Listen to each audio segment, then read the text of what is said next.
구독과 좋아요. 민원연의 미디어 탈곡기 828을 시작하겠습니다. 네, 안녕하세요. 저는 언론 권력을 감시하는 시민단체 민주언론시민연합에서 공동대표로 일하고 있는 김원경입니다. 모니터 팀장 이봉우입니다. 이열입니다. 자, 그러면은 오늘도 이야기가 많으니 빨리빨리 진행해 봅시다. 네. 어제 MBN 아침엔 매일경제 4월 23일에 출연한 윤영걸, 이분 참 오래해. 이분은 우리가 한 5년 전에도 그 퇴출이 필요한 언론인, 그러니까 종편 패널 해가지고 올렸었거든요. 근데 이분이 큰 재미는 못 보는데 또 이렇게 꾸준하게 나오는. 네, 거의 이 종편 패널계의 산신령이 됐죠 이제. 네.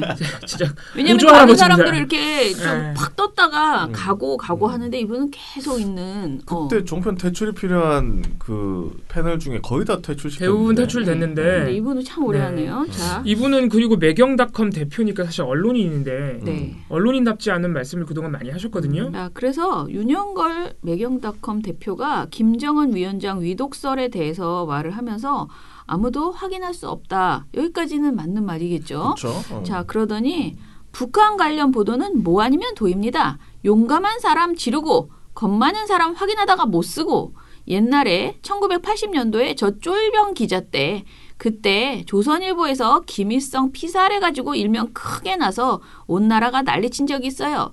몇 달 후에 다시 나타났죠. 몇 달 후에 다시 나타나. 이런 말도 안 되는 소리야. 정작 김일성, 김정일 죽고 나서는 한참 후에 아무것도 보도가 안 됐어요. 라고 주장했습니다. 자, 이 사람은 진짜 아무리 쫄병 기자 때라고는 하지만 자기가 기자였다면 1980년도에 이 조선일보의 유명한 오보 이거를 그리고 요번에 우리가 최근에 엄청나게 많이 홍보했는데 참 민원연에 대해서도 너무 관심이 없으시다. 아유, 이런 분이 민원연에 관심 가질 리가 없지요. 아무튼간에 이 사람의 주장 가장 문제적 프레임 뭐냐?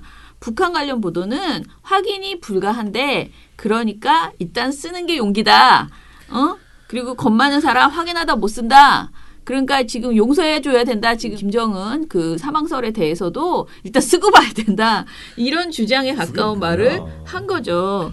그리고 사실 저는 이 말 자체도 김정은 사망설에 대해서 어떻게 해서든 또 커버치려고 하는 그것도 문제지만은 저는 조선일보의 그 김일성 사망설 오보 이거는 정말 세계적으로도 알려져 있는 인정된 그리고 특히 조선일보 스스로가 오보라고 인정한 아시잖아요? 지난 2020년 3월 5일 날 100주년 날 사과했잖아요. 100년 만에 한 번씩 사과할 것 같아. 그거를 세상에 이렇게 뭔 소리예요? 뭐 몇 달 후에 다시 나타났다니. 이건 말도 안 되는 소리거든요. 아니 이게 진짜 이분이 기자라는 사실이 놀라운 수준의 발언이에요. 지금 이게 무슨 말이냐면요. 사실관계 확인이 어려운 북한 관련 소식은 용기 있는 사람은 사실 확인 안 해도 그냥 쓰는 거고 겁 많은 사람, 겁쟁이들은 사실 확인하다가 못 쓰는 거다. 이게 무슨 말이냐면 기자들아 사실 확인과 관계없이 아무거나 막 써라. 질러라. 용기 있게 막 써라. 그러다 하나 얻어 걸리면 되는 거다. 이런 마인드예요 지금. 네. 에휴, 참. 그러다가 언론이 망한 겁니다. 하나 얻어 걸리라는 식으로 막 써 제끼다가. 부끄러운 줄 알아야지. 그러니까 말입니다. 자, 이게 아무튼 1986년에 이런 이제 오보가 있었던 건 사실인데요. 저희가 그 조선일보의 뭐 최악의 보도 10선 이런 거 할 때도 계속 얘기를 했지만 당시에 호해로 북계 김일성이 총에 맞아 피살됐거나 심각한 사고를 당했다라는 그 보도를 낮에 뿌려놓고 이 호해 기사 때문에 세계적인 뉴스로 주목을 받기는 했습니다. 그런데 그리고 나서 그러니까 이틀 후에 다시 보도를 냈는데 그 보도에서는 1면부터 한 6면에 그때는 8면짜리 신문이었거든요. 근데 12면짜리 신문이었는데 7개 지면을 거의 꽉 채워가지고 전부 다 자기네들이 얼마나 멋진 그 특종을 했는지를 자랑을 했어요. 그래서 진짜 가득 채워서 정말 자뻑 보도를 했거든요. 그 정도면은 전문가와의 상담이 좀 필요한 거 아닙니까? 네. 이거 너무 웃겨요. 이거. 그런데 제목이 너무 웃기잖아요. 이 보도의 제목이 주말의 동경급전. 본지 세계적 특종 이렇게 18일 날 세상에 어떤 언론사가 자기네가 세계적 특종을 했다고 자기네가 기사 제목으로 씁니까? 조선일보. 와, 진짜 대박이다. 진짜. 그런데 너무 웃긴 게요. 그날 당일 오전 10시에 그 신문은 새벽에 나갔을 거 아니에요. 네. 그날 당일 오전 10시에 몽골의 인민혁명당 서기장을 영접하기 위해서 김일성이 평안 공항에 나타난 거예요. 헐. 진짜 쪽팔려도 진짜. 그러니까 진짜. 여기 아까 윤영걸이 말한 몇 달 후 뭐라고 그랬어요? 아까 윤영걸 씨가 몇 달 후에 다시 나타났죠. 네, 뭐 몇 달 그러면서. 후에 다시 나타났다. 이거 그 완전 정도 수준이 이게 거짓말이에요. 아니죠. 예. 그날 자랑한 날 나타났어. 그래서 그 다음 날 오버였다. 라고 보도를 했어요. 근데 오버였다가 아니고요. 그 오버였다라고 하면 정말 쿨하고 멋지잖아요. 그런데 뭐라고 하냐면은 김일성 살아있었다. 라고 제목이 잡혀 있었거든요. 그 다음 날 죽었는데 살아 있었다야? 살아있었다. 살아있다도 아니고 살아있었다라고 했습니다. 자, 그래서 이거는 아주 세계적인 유명한 오보거든요. 거의 사기꾼이죠. 네. 근데 다만 제가 이거를 막 찾아보는 과정에서 이 보도가 처음 나왔을 때 그 우리나라의 그 정보부에서도 이거는 사실이 아니다라는 거를 다 알고 있었고 그래요? 그리고 전두환에게도 다 들어갔다는 거예요, 보고가. 그런데 당시에 전두환이 했던 말이 이것은 사실이 아니지만 이 보도는 괜찮다라는 식으로 그러니까 이 보도가 그냥 있는 게 괜찮아라고 이야기를 했다는 거예요. 그러니까 어떤 김일성 사망설이 그 어떤 전국에서 충분히 가치 있는 정보라고 생각을 해서 이거 왜 이거 빨리 안 지워 이렇게 하지 않고 그 호해가 뿌려져 왜냐하면 정보부가 조선일보가 호해를 뿌렸어. 근데 그게 본인들에게 너무나 나쁜 내용이면은 바로 잡아갔겠죠. 그런데 그때는 어목한 시절이죠. 네, 그런데 11월 18일에 7개 지면을 꽉 채워가지고 죽었다고 난리를 쳤잖아. 그거는 그 당시에 그 정권의 어떤 오케이를 받고 했던 오보라는 거죠. 북풍을 정권도 그렇죠. 바라고 있었던 상황이라는 거죠. 네. 그런 평가가 굉장히 많습니다. 그래서 조선일보 좀 억울해. 억울한데 그렇다고 또 내가 그게 또 억울하면 어떡합니까? 그렇다고 내가 전두환이 시켜도 그랬어. 난 정말 그런 게 어쩌고 이렇게 말하기는 좀 그러니 그냥 계속 창피한 오보로 남는 것으로 그렇게 될 수밖에 없는. 그런데 이런 일을 세상에 읽어보지도 않고 뭔지도 잘 모르는 것 같아요. 윤영걸 씨가 이렇게 아무리 쫄병 기자였다 하더라도 몇 달 후에 나타났다는 건 말이 안 되죠. 이건 말도 안 되는 소리였다. 아니, 기본적인 마인드가 기자들이 그렇게 사실 확인 없이 일단 지르고 보는 식으로 카더라를 막 써 제껴서 지금 언론에 대한 신뢰도가 이 모양 이 꼴이 된 거예요. 그렇죠. 근데 그거를 두고 어떻게 겁 많은 사람이나 사실 하다가 못 쓰는 거야 이런 말을 합니까? 그게 기자의 본분인데. 이런 분이 어떻게 지금까지 오랜 시간 기자 생활을 하고 언론인으로서 종편 패널로 나오고 있는지 전문가랍시고 나오고 있는지 진짜 충격적입니다. 진짜. 네. 구독과 좋아요. 많은 분들이 알고 계실 텐데요. 4월 27일 어제입니다. 전두환 씨가 광주지방법원에 1년여 만에 다시 출석을 했습니다. 네. 조비오 신부, 고 조비오 신부를 향해서 파렴치한 거짓말쟁이라고 공개 비난한 것이 사자 명예훼손 혐의로 되어갔고 재판을 받고 있죠. 당시에 고 조비오 신부가 살아생전에 전두환 신군부의 헬기 사격을 목격했다라고 말한 것을 두고 파렴치한 거짓말쟁이라고 전두환 씨가 비난을 한 겁니다.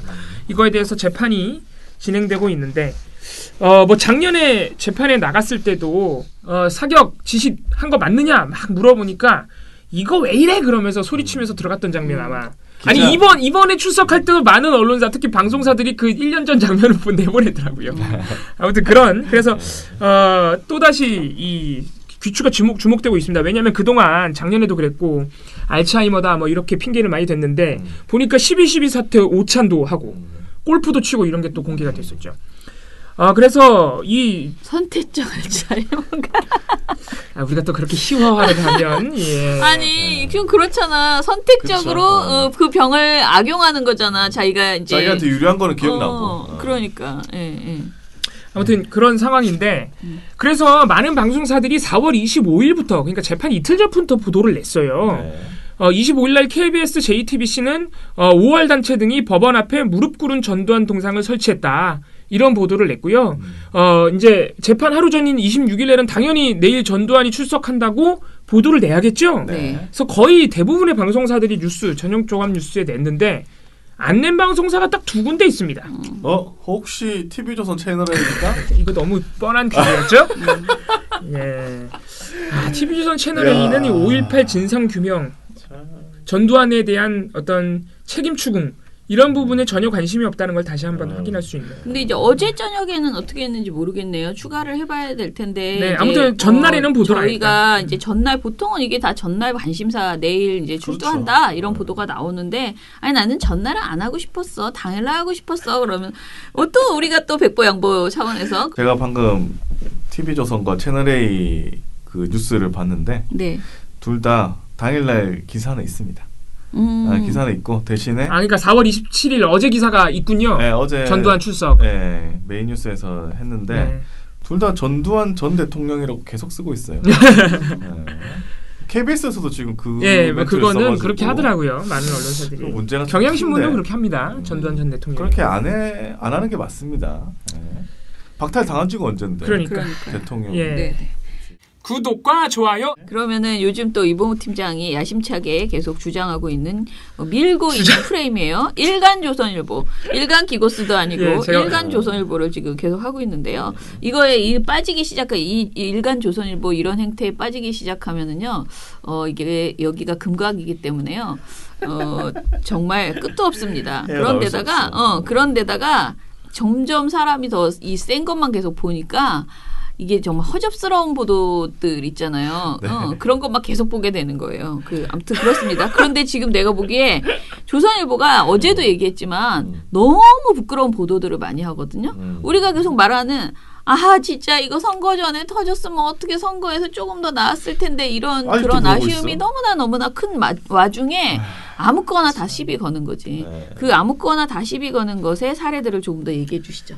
근데 진짜 너무 심해요. 지금 이게 어떤 생각이 드냐면요.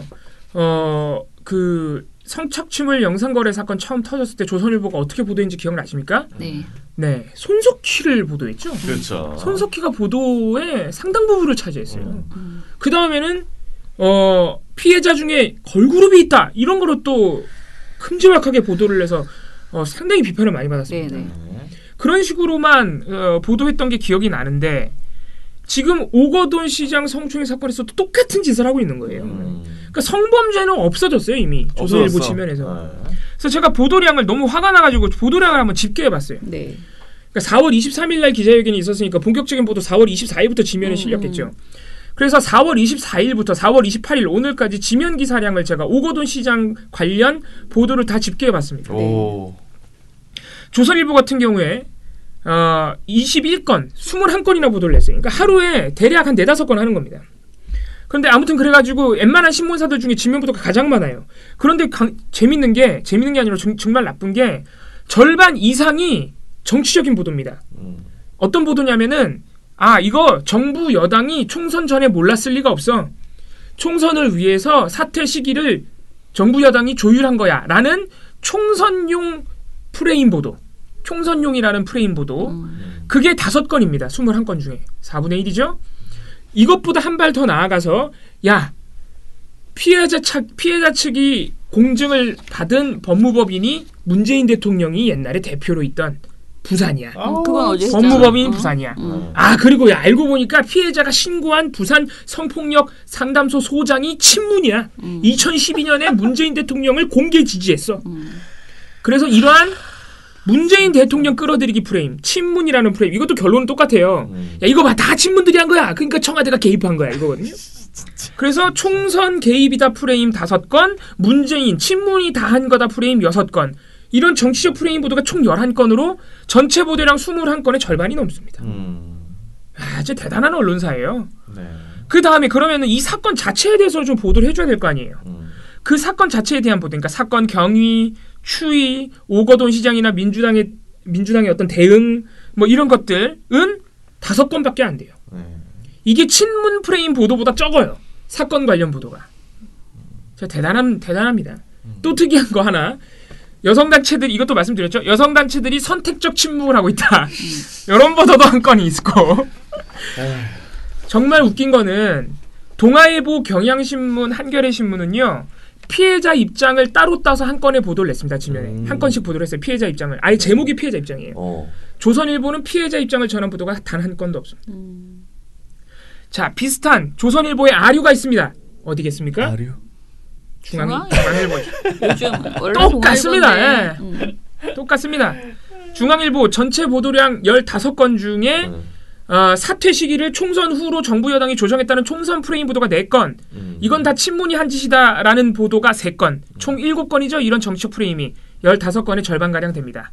사건 자체에 대한 보도는 6건. 절반이 안 됩니다. 중앙일보도 여성단체가 선택적 침묵을 하고 있다는 보도가 1건 있습니다. 그러니까 조선일보랑 똑같아요. 뭐 같이 뭐 편집회의 하시나 봐. 회의를 같이 하세요. 아무튼 그래서 제가 진짜 일부 확인도 안 하고 제가 이런 보도가 어제까지 일부 있길래 맨날 하던 짓 하는구나 하다가 오늘도 보니까 너무 많은 거예요. 오늘도. 그래서 제가 빡이 쳐가지고 한번 세봤습니다. 그래서 너무 심각해요. 그러니까 어제까지 우리가 말씀드리지 않았던 보도들을 좀 말씀을 드릴게요. 아까 말씀드렸던 그런 거 있잖아요. 야, 그 피해자가 신고한 성폭력 상담소 소장이 뭐 알고 보니 뭐 친문이야 이런 보도 말로 해도 좀 웃긴데. 예. 그런 보도들 좀 읽어드릴게요. 근데 대체로 시민사회단체들 많은 사람들이 친문은 아닌데, 그쵸? 그러니까 뭐 그 뭐라고 해야 되나요?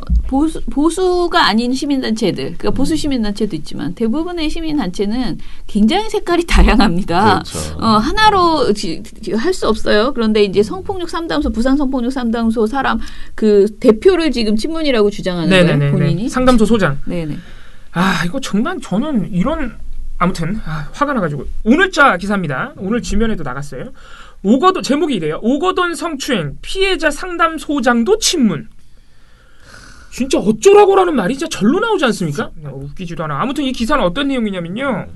부산 성폭력 상담소 소장 이재희 소장이 18대 대선 직전인 2012년 12월 13일에 당시 민주통합당 대선 후보였던 문 대통령을 공개 지지했다. 그러면서 야 이것 봐라. 지금 사건 접수도 이 친문인 성폭력 상담소가 했고 그리고 지금 피해자를 대리해서 사건 대응도 이 친문 소장이 있는 성폭력 상담소가 했고 심지어 공증은 우리가 어제 보도했다시피 문 대통령이 있었던 법무법인 부산에서 했다. 야 이거 사건이 전부 그냥 친문이 주도하고 있어. 이렇게 썼어요. 세상에. 사건 접수 공증 대응까지 친문이 주도라고 기사에 썼어요. 세상에. 법무법인 부산이요. 부산의 대표적인 인권 변호사들이 모인 법무법인이에요.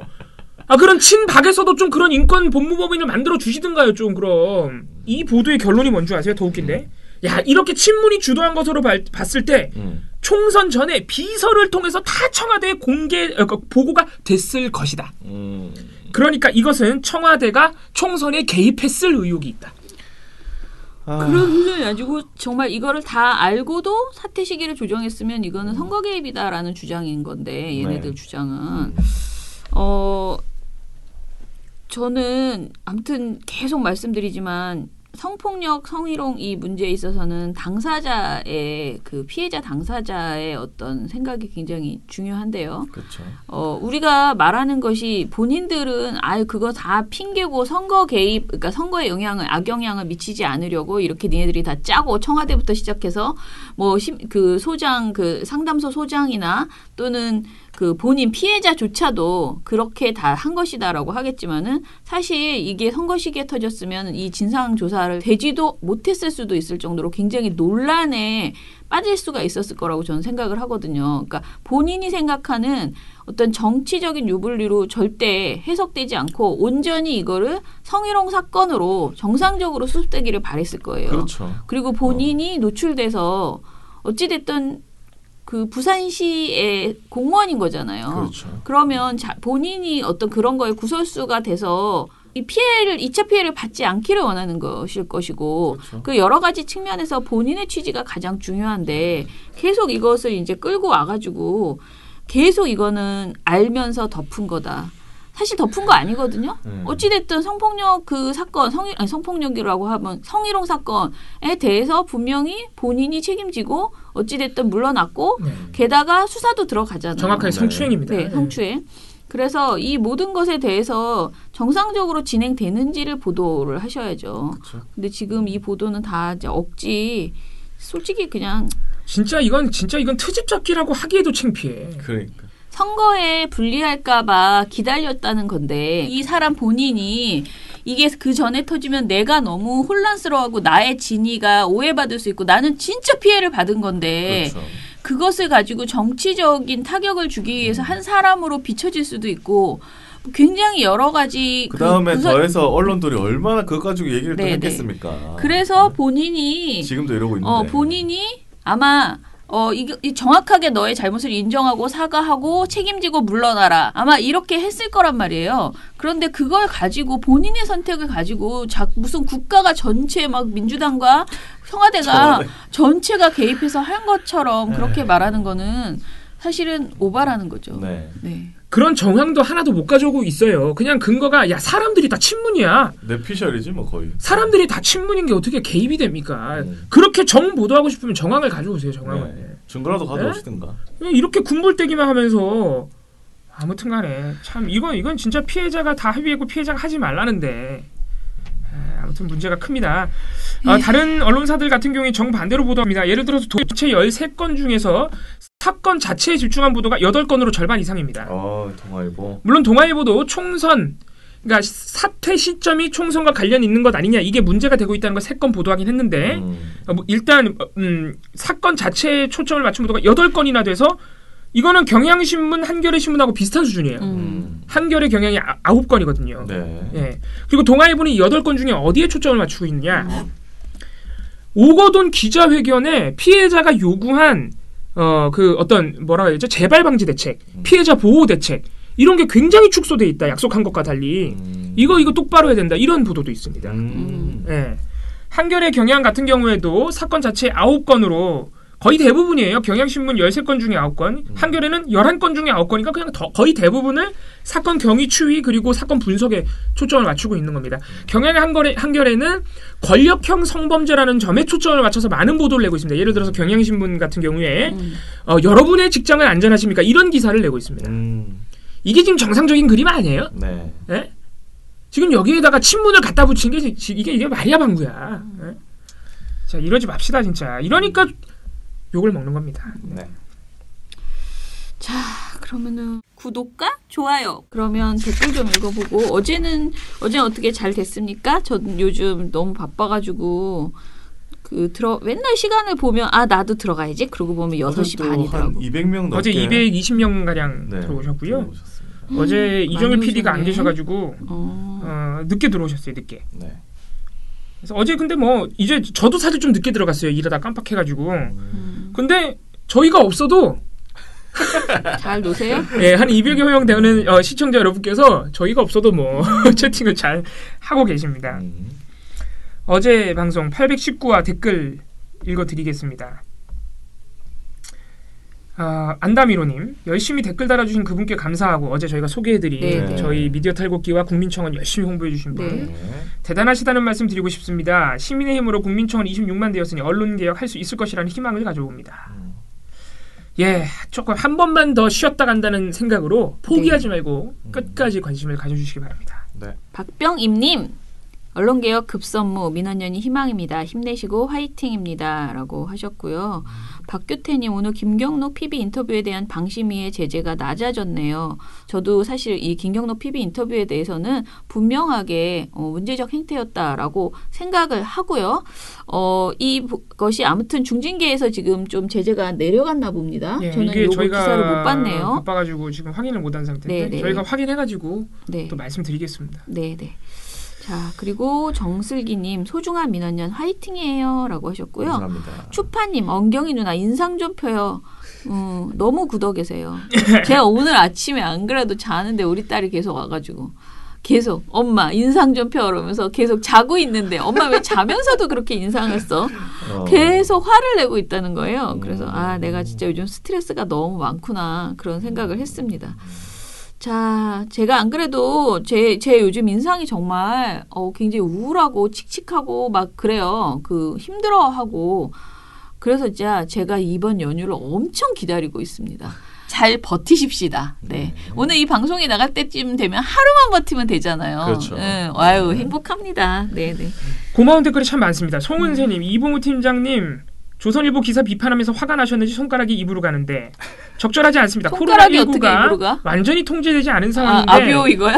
네, 손가락을 입으로 갖다 대는 것은 조심하셔야 된다고. 너무 감사합니다. 제가 버릇이에요. 네, 뭔가 이렇게 고민하거나 음. 화가 났다기보다 아무튼 고민할 때 이렇게 자꾸 이렇게 합니다. 이렇게 합니다. 옷도 그렇고 뭐 페이지 넘기실 때 자꾸 침발라고. YOTV님 공무원도 당연히 후원할 수 있지요. 기부금 연말정산 해주잖아요. 적극 기부하라는 겁니다. 맞는 말씀이시고 예 많은 응원 댓글들 감사하고요. 제가 오늘은 좀 덜 했을 겁니다. 손이 입으로 덜 갔을 거예요. 그리고 주의하겠습니다. 네 건송님 민원연 구독자 좀 늘립시다. 언론이 안 바꿔주면 미래도 없습니다. 라고 해주셨는데요. 예, 구독자 늘리는 우리가 어떤 아주 간단한 미션 이런 거를 막 여러분들한테 막 이렇게 드려야지 될 것 같아요. 굉장히 어색하잖아요. 그러니까 뭔가 이거를 뭐 퍼달라 주세요 하는 문구 같은 거 하나를 정해가지고 좀 되도록이면은 구독자를 늘리는 방안을 우리 이번에 미디어 탈곡기가 오래 쉬잖아요. 나 그래서 그게 걱정이에요. 방송을 너무 오래 쉬니까 한 6일 쉬는구나. 네, 손님 그나마 들어온 손님이 빠져나갈까봐 걱정이거든요. 저희가 다음 주 월요일에도 쉴 예정이기 때문에. 네네. 저희 금토일 월 화 수 이렇게 쉬겠죠. 네, 그렇죠. 화요일까지. 네. 수요일부터 수요일. 방송을 할 수 있습니다. 네. 미련곰탱님 팟빵 댓글입니다. BW 팀장님 하면서 봉우리 팀장의 모른 척 스킬 캡처를 해주셨네요. 제가 어제 대표님 말씀 제가 쌩까가지고. 뭘 또 쌩깠습니까? 노란색 메모지님 어제 해시태그를 보면서 기자협회가 6년 만에 사과를 했다는 이야기를 할 때 참 빨리도 한다. 그러다가도 그래도 한 게 어디야. 40년이 넘도록 자기 잘못도 모르고 뻔뻔한 사람도 있는데 하는 말을 중얼거렸습니다. 네. 사람들이 욕을 참 많이 해서 너무 오래 사는 건가? 이거 전두환 씨 얘기하는 거 같죠? 네. 저는 그 댓글 해시태그 감사합니다. 사실은 저한테 물어볼 때 아마 그 이번 그 사과의 의미가 무엇일까요?라고 이제 정준희 씨가 물어봤는데 정준희 교수가 물어봤는데 제가 거기에 대고 원래 정준희 교수가 했던 말 있죠. 공식 사과로서 의미가 있고 막 이렇게 칭찬을 해줄 거라고 생각하셨던 것 같아요. 그 정준희 교수는. 근데 제가 그냥 완전히 별로다라는 식으로 얘기를 해버리는 바람에 좀 약간 본인이 그거를 다 수습해 주시는 그래서 그 순간에 약간 내가 원하는 말이 아니었구나. 그냥 어떻게 보시냐 했는데 솔직히 저는 너무 당황스러웠어요. 정말 처음 알았어요. 이거를 이제 처음 했다는 사실을. 그러게요. 기자협회가. 네. 그래서 진짜예요? 내가 막 그랬다니까요. 진짜 6년 만에 처음 한 거예요. 그렇게 했거든요. 사실 이제 김동훈 그 위원장이 회장? 이제 회장이 돼서 했다라고 볼 수 있는 건데 이거 너무 부끄러운 일이다. 그렇죠. 정말 진작에 했어야죠. 무릎 꿇고 기자협회가 가장 먼저 갔어야죠. 그런데 참 부끄럽다라는 생각입니다. 사과 당시 영상을 살짝 봤는데 유가족들이 아직도 굉장히 힘들어하고 있더라고요. 그럼요. 그리고 원래 4월이면 당연히 완전히 알아놓으신다 그랬잖아요. 진짜 근데 또 그때 해시태그에서도 말씀하셨지만 사실 이번에 사과하러 가신 분들이 그러니까 정작 진짜 나쁜 기자들은 사과를 안 하고 그렇죠. 그나마 그 기자 사회 안에서 굉장히 열심히 하시는 분들 그러니까 별 잘못이 없는 분들이 와서 대신 사과를 한 거거든요. 네네. 진짜 안타까웠습니다. 그러면 우리는 이걸로 마무리할게요. 민원연의 미디어 탈곡기는 내일도 열심히 탈탈하겠습니다. 탈탈탈 안녕.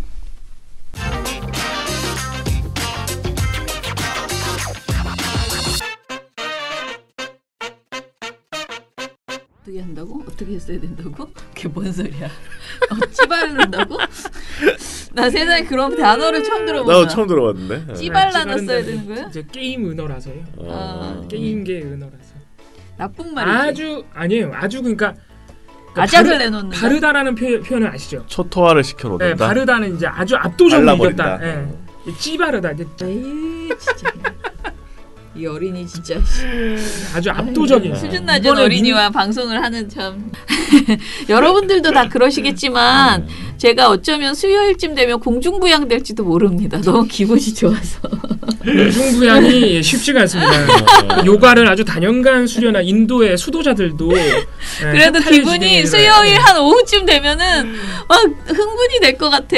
그리고 다음 주 화요일에는 또 다시 그 우울해질 것 같아. 구덩이를 팔 것 같아. 너무너무 쉬고 싶다는 생각을 합니다. 여러분들도 어찌됐든 언론계가 어떻게 돌아가든 그러던 말던 일단 연휴는 푹 쉬셔야 되니까 지금 이틀인가 남았잖아요. 네. 그러니까 잘 버티십시다. 네.